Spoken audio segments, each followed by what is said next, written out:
Yani 28 Şubat öyle zannedildiği gibi 28 Şubat'la başlayan bir süreç değil. Yani Türkiye ne 28 Şubatlar geçirmiş. Bunun evveliyatına gidersen bu ta gider Habil Kabil meselesine kadar dayanır. Yani 28 Şubat aslında zulmün, tahakkümün, zorbalığın, insanları tek tipleştirmenin simgesidir. O nedenle hani 28 Şubatçıların 1000 yıl sürecek lafı aslında boş bir laf değil. 1000 yıl değil, belki kıyamete kadar sürecek. Çünkü bu hak batıl mücadelesi ne 28 Şubat'la başladı ne de 28 Şubat'la biter. Ondan önce işte Müslümanlar belli bir güce erişince bir yerlerden düğmeye basıldı ve Müslümanların önünün kesilmesi için kendilerinin koymuş olduğu hiçbir değeri tanımadılar. Yani özgürlükler, siyasal partilere karşı müsamahalı davranmak, insanların fikirlerini özgürce ifade etmesi, bunların hepsi bir kalemde çizildi. Seçimle gelmiş olan bir hükümet adeta kumpaslarla tepelendi, yıkıldı ve onunla yetinilmedi. O belli bir kesim hain ve düşman olarak nitelendirildi.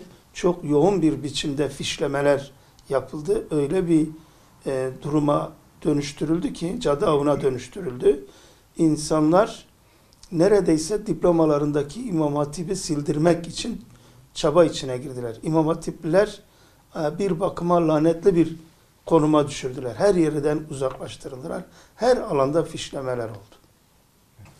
Şimdi 28 Şubat'ın hep böyle olumsuz tarafları gündemimizdedir. Fakat bir olumlu tarafını da söyleyeyim. O dönemde Müslümanlar üzerlerindeki baskı nedeniyle hiç olmadığı kadar birbirlerine yakın oldular. Aralarındaki farklılıkları göz ardı ederek hepsi bir vücut oldu, tek vücut oldu.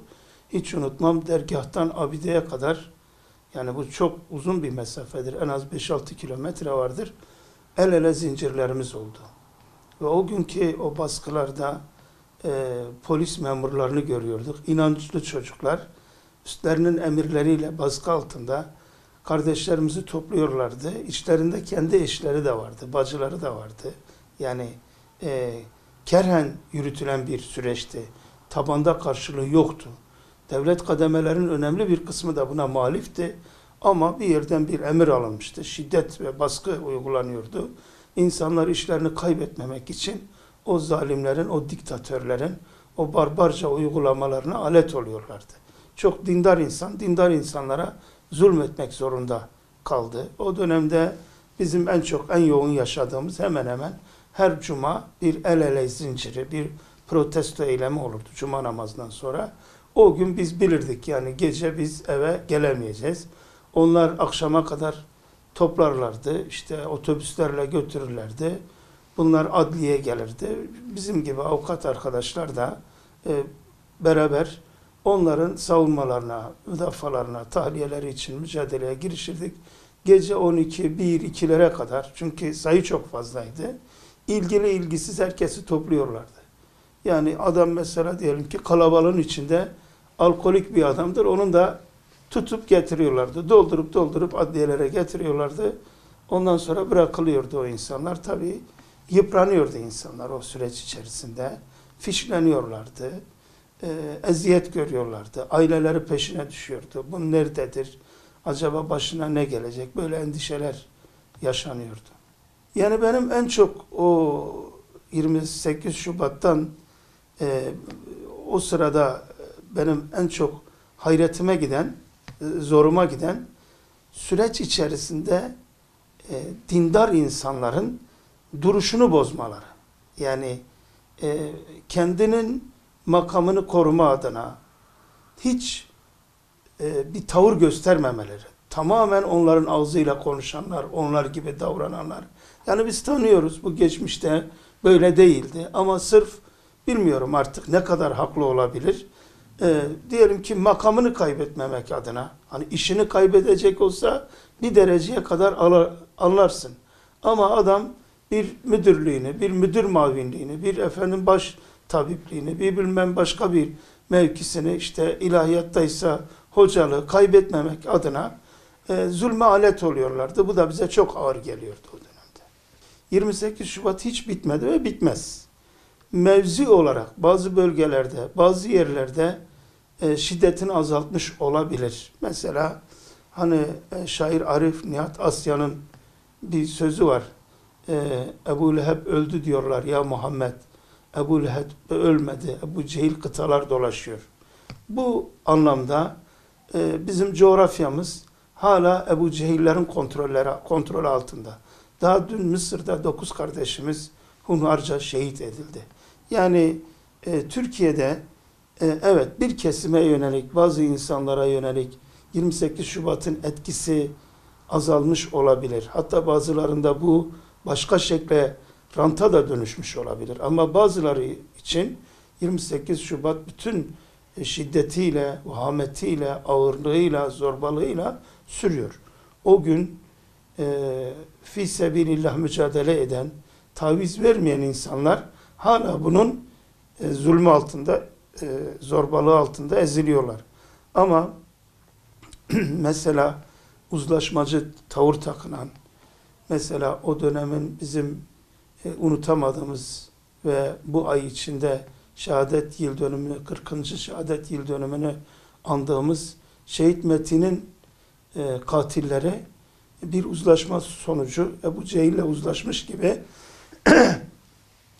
iktidarın bir parçası haline gelmişler. Yani bunu gördüğümüz zaman gerçekten üzülmemek, kahrolmamak elde değil. Yani inanıyorum ki Metin yaşasaydı belki bir şekilde FETÖ operasyonlarıyla, kumpaslarıyla şimdi içerideki 20-25 yıldır yatan Yusufilerimizden biri olacaktı ve onu katledenler ve o kumpasların kurucuları 28 Şubat'ta 28 Şubatçılarla işbirliği yapan FETÖ'cüler hala önemli ölçüde varlıklarını, etkilerini sürdürüyorlar. Mesela diyelim ki 28 Şubat bitti diyoruz ama daha dün siyer sınavımız iptal edilmek istendi. Yani kapıdan döndü veya şeyden döndü diyebiliriz. Neredeyse tamamen yasaklayacaklardı. Kısmi bir yasaklama yaptılar. Hani peki 28 Şubat bitmişti. Bitmeseydi ne olacaktı? Bitmemiş olsaydı biz siyer sınavını yapamayacaktık. Demek ki biz buna 28 Şubat süreci bitti diyemeyeceğiz. Mevzi olarak, kısmi olarak, bölgesel olarak işte şiddetini bazıları üzerinde azaltmış olabilir.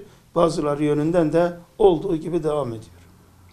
Yani 28 Şubat öncesi ve sonrası ben kendi üzerimde gerek takip yönünden, gerek baskı yönünden fiziki olmamakla beraber hep FETÖ'cülerin takibine uğradım. Yani en son beni bir dinleme kumpasıyla hem de çok yüz kızartıcı, benim açımdan kabul edilmeyecek bir şekilde güya ben DAH kadrosuna adam gönderiyorum diye dinleme izni istemişler.